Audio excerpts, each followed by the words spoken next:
Sagantaa keenya irraa keessatti gaaddiddeessuu aduu Itoophiyaatti dilbata mul'atu. Rakkoo nageenyaa aanaa baateetiin namni du'uu fi manni 15 gubachuu. Dinnichi dhimma lafa babal'ifachuudha. Mana 15 kan ta'u gubatee jira. Namni madaa'e nama 2, namni du'e nama 1. Sidaamaan naannoo ta'e wanti amma hafu maali?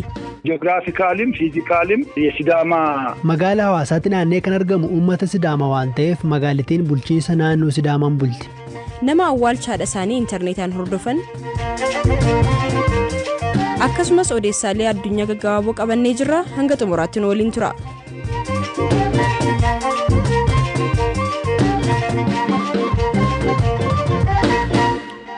Weerarri koronaa vaayirasii dhimma waliin jireenya hawaasaa fi diinagdee irratti dhiibbaan fide guddaadha. Dhiyeenya lammiilee Itoophiyaa biyya Ameerikaa jiraatan keessaa tokko harmeen isaanii Itoophiyaatti tasa dhibee biraan dhukkubsatanii hospitaalatti du'aan boqotanii jennaan achitti argamanii awwaaluu waan hin dandeenyeef waan raawwachuuf dirqaman nutti himaniiru. Namni dubbisne Kaapteen Abiy Mokonnin awwaalchi yeroo raawwatamu viidiyoo kallattiin maatii isaanii waliin ta'anii akka hordofan nutti himu. የሚያሳዝንህ ምንድነው? አቅሙ እያለ መሄድ እየቻልክ kan si gaddisiisu maal akka ta'e beektaa? Osoo humna qabdu, osoo deemuu barbaaddu, deemuu akka hin dandeenye gaafa bartu sitti dukkanaa'a. Itoophiyaa yoo deemte guyyaa 14f adda of baasuu qabda. Akka aadaa keenyaatti immoo reefi guyyaa 2 yookiin 3 caalaa hin turu. Awwaalamuu qaba. Haala amma jiruun meeshaa reeffa tursu argachuun rakkisaadha. Miseensonni maatii keenyaa as Ameerikaa jiraatan tokko akka malee rifaatuu keessa seenanii wanti fe'e haa dhufu. Awwaalchaaf ka'ee gara Itoophiyaa deemuun qaba kan jedhan turan. Ergasii hiriyaan keenya tokko erga deemuun hin danda'amne intarneetaan awwaalchi yeroo raawwatu akka hordofuu dandeenyu yaada nuu kenne. Obbolaa koo, haadha warraa hiriyaa koo fi kaan waliin ta'uun intarneeta gubbaa karaa Zoom jedhamuun Ameerikaa teenyee sirna awwaalchaa gaddaan hordofaa turre. Boodarra namni biraa tokkos awwaalcha abbaa isaanii akkanaan hordofuu isaanii dhageenye. Lubni bataskaana Taklaayimaanoot keessatti argaman harmee keenyaaf kadhannaa yeroo taasisan bira argamnee gara awwaalchaa deemuu baannus sa'aatii 1:15 viidiyoodhaan isaan hordofneerra. Wanti kun maaticha jajjabeesseera. አካሄድንና ያ ለቤተሰቡ በጣም ትልቅ ብርታት ሰጠው። Sababa weerara koronaa vaayirasiin imalli xiyyaaraa Itoophiyaa % 90 ol kan adda cite yoo ta'u, reeffi nama biyya alaatti vaayirasichaan du'ees Itoophiyaatti akka hin seenne dhorkamuun isaanii yaadatama.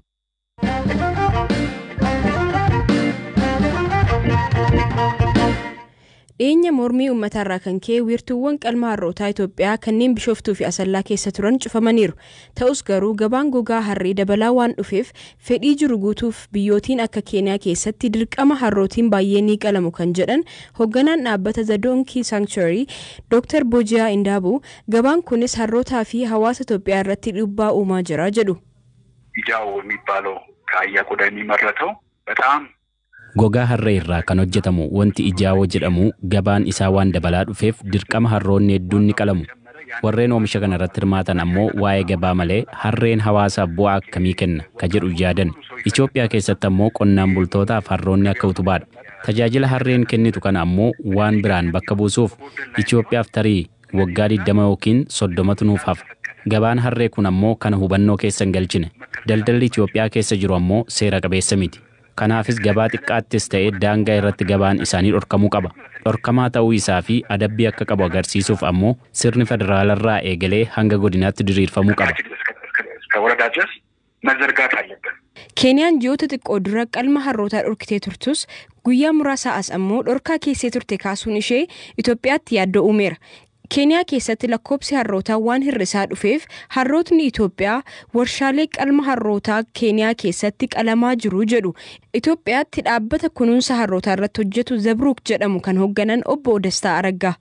ኦፊሻሊ የምታረዳው በኬንያ ውስጥ ወደ በቀን 1200 አካባቢ አህዮች ይታረዳሉ። Odeeffannoo qabnuun Keeniyaa keessatti guyyaa tokkotti harroonni 1200 ta'an ni qalamu. Isaan keessaa ammoo dhibbantaan 80 jechuunis 1000 kan siqan harroota Itoophiyaatti. Keeniyaatti hannaan yoo argame malee qonnaan bultoonni jireenya isaaniif waan barbaadaniif harroota gurguruu dhiisaniiru. Itoophiyaatti garuu gabaattis ta'e daldaaltonni manaa manatti deemuun gatiin harree dabaleera jechuun qonnaan bultoota irraa bitaa jiru. Tokkoffaa seera qabeessa ta'ee mootummaan hin to'anne, lammaffaan ammoo bu'aa biyyaaf buusu tokkoyyuu hin qabu. Kun harroota qofa osoo hin taane hawaasa Itoophiyaa kan miidhudha.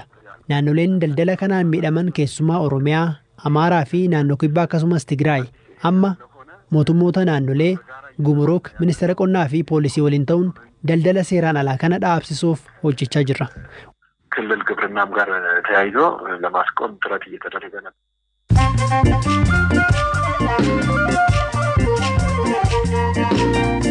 Dhaggeeffattoota keenya amma odeessaalee gaggabaaboo addunyaan isinitti hima. Itoophiyaatti har'a namoonni 7 COVID-19 lubbuun isaanii darbee kanaanis waliigalatti namoonni 72 vaayirasii kanaan du'aniiru. Kanneen har'a vaayirasichaan qabaman 416 dabalatee ammoo hanga ammaatti namoonni 4,070 ta'an qabamaniiru. Ministeerri Fayyaa Itoophiyaa Dr. Liyaa Taaddasee qorichi Deeksaametazoon kanneen koronaa vaayirasiin garmalee dhukkubsataniif akka kennamu murtaa'uu beeksan. Qoricha kana akkamiin yaala COVID-19f oolchuun danda'ama kan jedhu irrattis garee gorsaa ministeerichaa fi mana maree ogeeyyii fayyaarraa yaadi erga walitti qabame booda murteen kun darbus ibsaniiru. Sigiga lafaa Ivory Coast keessatti mudateen yoo xiqqaate namoonni 13 du'aniiru. Sigiga magaalaa guddoo biyyattii Abijaan keessatti mudate kanaan manneen 20 ta'anis akka miidhaman qondaaltonni naannichaa ibsaniiru. Dhaabbanni fayyaa addunyaa Naayijeeriyaa fi Kaameruun dhukkuba daa'imman waggaa 5 gadii hubuu pooliyoo irraa bilisa ta'uu mirkaneesseera. Yeroo ammaa Afgaanistaanii fi Paakistaan qofatu namoota vaayirasii pooliyoon qabaman of keessaa qaba. Chaayinaa Beejingitti namoonni haaraan 200 COVID-19 qabamuu ibsiteetti. Vaayirasiin kun biyyoota Awurooppaa irraa nutti dhufe jechuunis Chaayinaan komattee jirti.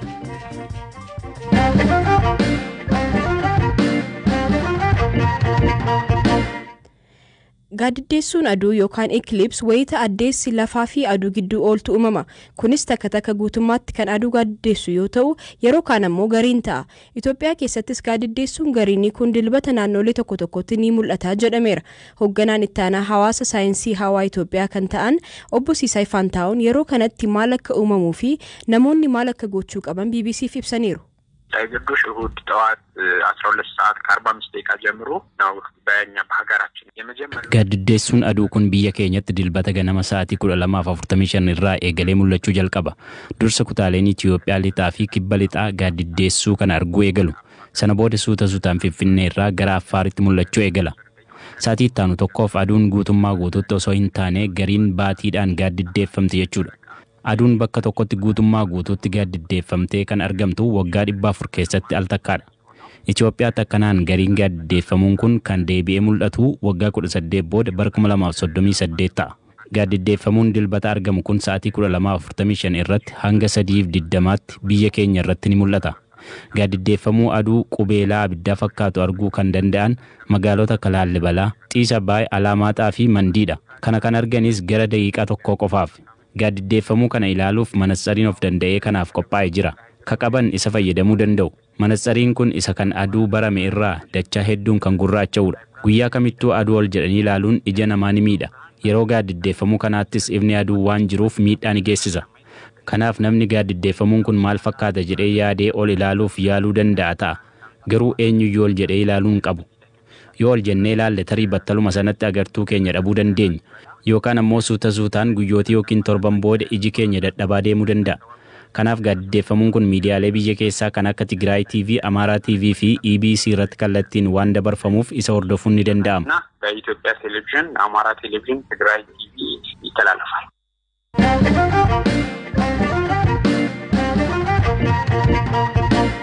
Gabaasa keenyatti aanuun guyyaa kaleessaa naannoon Sidaamaa ifatti hundeeffameera.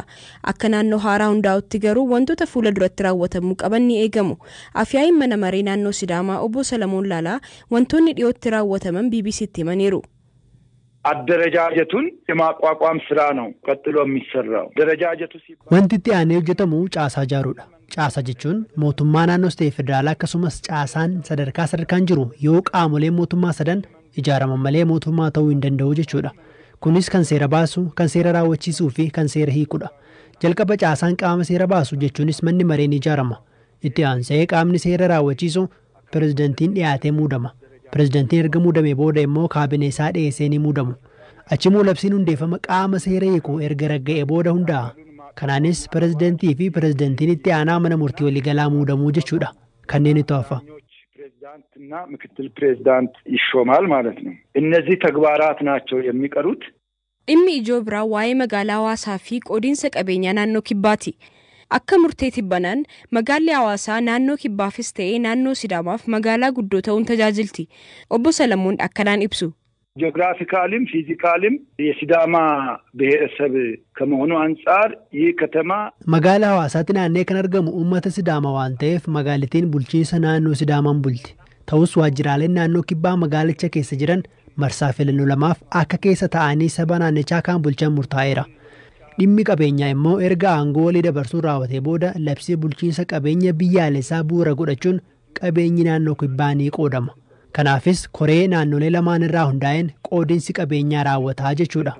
በኮሚቴው ርክክቡ ይፈጸማል ነው የንብረት Akka reefu naannoo ta'ee hundaa'uutti rakkooleen hundeeffama irratti mudatu malan ni jiru. Dhimma Sidaamaa irratti dhiyeenyaan kan hordofaa jiranii fi Yuunivarsiitii Hawaasaatti barsiisaa seeraa kan ta'an Yohaanaa Yaakaamoo wantoota naannichaaf qormaata ta'uu malan akkanaan ibsu. ቻሌንጅ ነው ብዬ የምወስደው ከሌላ ክልል ጋር ያለው ግንኙነት ሁለት ክልሎች ጋር ነው. Kanani qormaata jedhee yaadu walitti dhufeenya naannolee kana waliin qabudha. Naannoon Sidaamaa naannoo Kibbaa fi Oromiyaa walii wal daangeessa. Wal dhabdeen daangaa irratti hin dhibu. Mootummaan cimaa yoo hin jiraanne fedhiin garaagaraa dhufuu danda'a. Keessumaa nageenya irratti mootummaan cimaa fedhii garee muraasaaf hin dhaabbannee fi wantoota suutaa kan deebisu yoo jiraate gaariidha jedhee yaada. Rakkoon iji dhabdummaa dargaggootaa yoo hin furamne innis rakkoo guddaa biraati. Daangaan naannoo yeroo godina ture sana kan murtaa'e waan ta'eef rakkoo fida jedhee yaadu. የተወሰነ ኤሪያ ስለሆነ እሱ ችግር ያመጣል ብዬ አላስብም።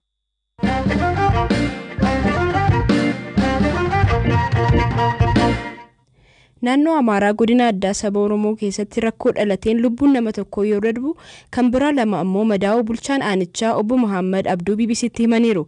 Jiraataan aanaa baatee kan ta'an obbo Iyyaasu Muhammad rakkoon kun yeroo dheeraaf akka turee fi furmaata akka dhabe BBCtti himaniiru. Bulchaan aanichaa obbo Muhammad madda rakkoo tibbanaa akkanaan ibsu. Dhimmichi dhimma lafa babal'ifachuudha. Amma inni samuun kanatti ta'e naannoo waliin kana dura bishaan baasne jedhanii mandara asabaasabuudhaaf mandara walitti qabuudhaaf lafa qotee bulaa irratti warri naannoo Afaan baay'ee inni gochaa turani.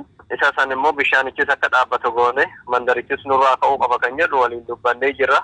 Amma garuu humnaan bishaan san lafa qotee bulaa irratti qotuudhaaf maashin gashanii kanarratti immoo abbaan lafa kiyyarratti bishaan bahuu qabu kan jedhu abbaan lafaa sin ka'a ummatanis immoo lafa keenyarratti lafa naannoo Amaaraa jala jirurratti lafa aanaa keenya jala jirurratti humnaan lafa keenya jedhee Afaan nurratti baafachuu sirrii miti kan jedhu uummannis ka'e yaadichanis ko sirrii miti kan jedhuun yeroo hedduus waliin waan dubbannee jirruuf akka sirrii hin taane walitti himnee haa ta'u malee dhaabuu hin dandeenye humna gurmeessanii nama maashinicha eeguudhaan warra horsee bulaa walitti qabanii akka eegamu taasisuudhaan baasisuudhaaf yaalii taasisanii turani. Mana 15 kan ta'u gubatee jira. Namni madaa'e nama 2, namni du'e nama 1. Aanaan baatee aanota naannoo Affaar sadiin wal daangeessa. Jiraattonni dubbisni humni addaa naannoo Affaar akka isaan waraane himu. Ta'us qondaaltonni gama lamaanuu shakkii malee wanta qabatamaa akka hin arganne himu. Dhimma kana irratti kan gaafanne bulchaan aanaa Cifraa obbo Siqqaa Nooree akkana jedhu. Yaalloo biyya dirqi no bizum mitin yaallam. Yeroon kun yeroo gogiinsaati. Sababa kanaaf qonnaan bultoonnii fi horsiisee bultoonni gidduu daangaa lamaan irratti yeroo darbe roobni roobee lafni marga biqilchinaan walitti bu'an malee wanti humna addaa jedhamu hin jiru. Sirraan dhagaa. Egaan dhaggeeffattoota keenya sagantaa keenya jimaata galgalaaf qixeeffanne kanumaan xumurreerra. Kan siniif dhiyeessan Afraafoolii Dhugaasaa kan qopheesse immoo ammayyuu taanaadha. Wiixata sagantaa biraan walitti deebina. Sanbataa fi dilbata gaarii siniif hawwina. Nagaan bulaa.